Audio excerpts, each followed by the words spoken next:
Two-port networks. A two-port network is a kind of a four-terminal network, or quadrupole is an electrical network, circuit, or device with two pairs of terminals to connect to several circuits.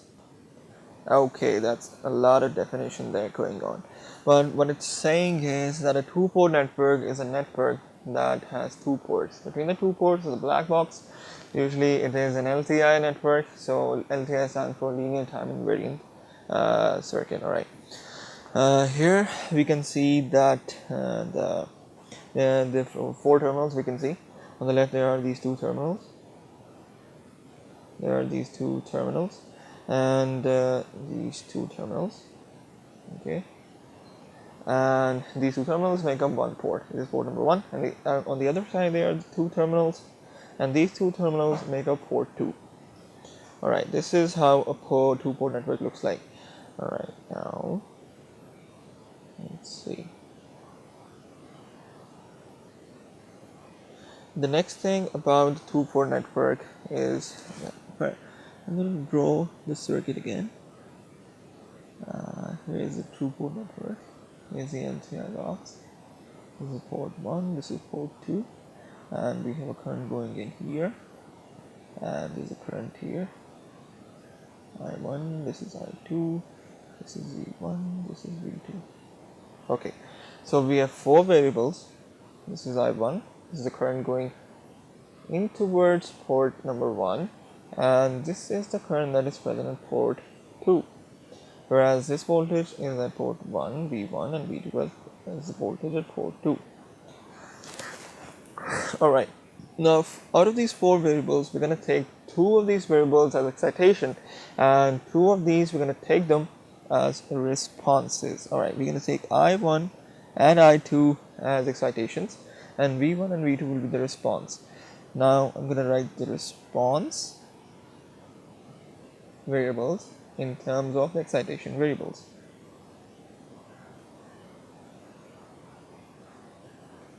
Okay, now there will be some scaling factors here and here, which we will define in a bit. And V2 is written as I1 plus I2. Scaling factor is here. Alright, these are the four scaling factors that are going to be here, and these are actually the two-port parameters. The two-port parameters actually make up the 2x2 matrix. It's a matrix of complex numbers, and it is the matrix which actually helps us to define the two-port network. Alright, now here we let's just name these parameters for the sake of it. So this is x11 and this is x12, and this right here is x21 and this is x22.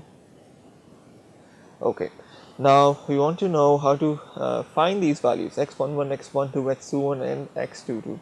We're going to find these values in a bit, and before that I'll just give a quick look ahead that these parameters are, once we have found them using the excitations and the response variables here, they're going to be independent of the excitation. By independent, we mean that we're going to define this these parameters. We're going to have a 2x2 matrix like this, 2 and x12, x21 and x22. We're going to have, now this matrix side here is the 2x2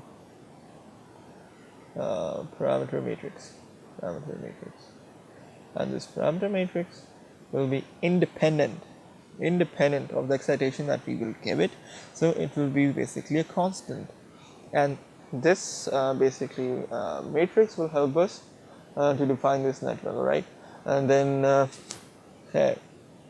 moving forward, we're gonna come back on this later on the end of the video. Now just let's see how to compute these values. I had written some stuff earlier. Here it is. Yeah. Now we can see that V1 is equal to x11 I1 plus x12 I2. Now to find these values, what we're going to do is that we have two excitations. One of these excitations we're going to put it as 0. Okay. Initially we're going to put I2 is equal to 0. If you put I2 is equal to 0, we can see here that this part here, this is going to fade away. It's going to vanish. Not fade away. It's not going to be there. Alright. It will fail to exist. Okay, well, this part will vanish and this part will vanish as well. What we'll be left with is this part and this part. From the upper equation, we can write x11 as a ratio of v1 and i1, right? And from here, we can write x21 as a ratio of v2 and i1. All right, so let's do that. There we go. Right, from the first equation here, we can see that we can write x11 is equal to v1 over i1. Let's do that. x11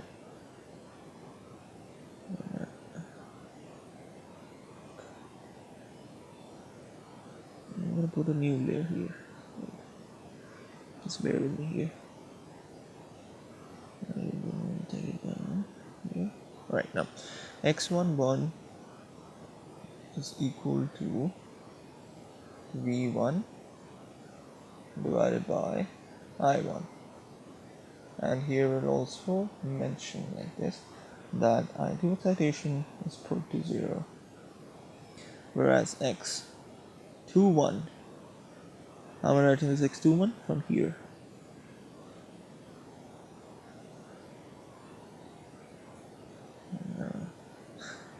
Everything's going all crazy here. Let's see. Yeah, here it is. From here, x21 is actually ratio of v2 to i1.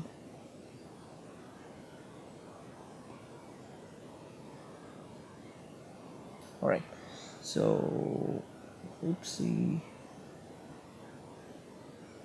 This is going to be the ratio of v2 to i1. And we mention here that i2 is set to 0. Alright, similarly we can write the equations for x12 and x22 as well. How are we going to do that? We're going to put i1 is equal to 0, and then we'll get x12 and x22 instead of x11 and x21. Okay. And here they are, x21 and x22, and in this case we have put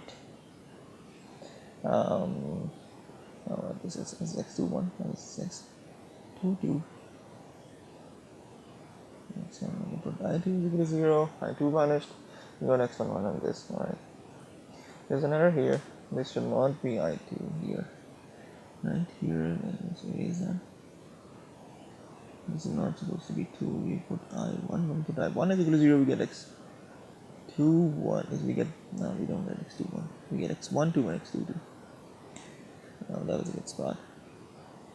We get x12 and x22, and we put i1 is equal to 0 and i1 is equal to 0. Alright, so that's cool. Now to summarize it all, at the end of the day, what we get is this. This is a response matrix. This is our response matrix, and response matrix is equal to the product of this parameter matrix and our excitation matrix.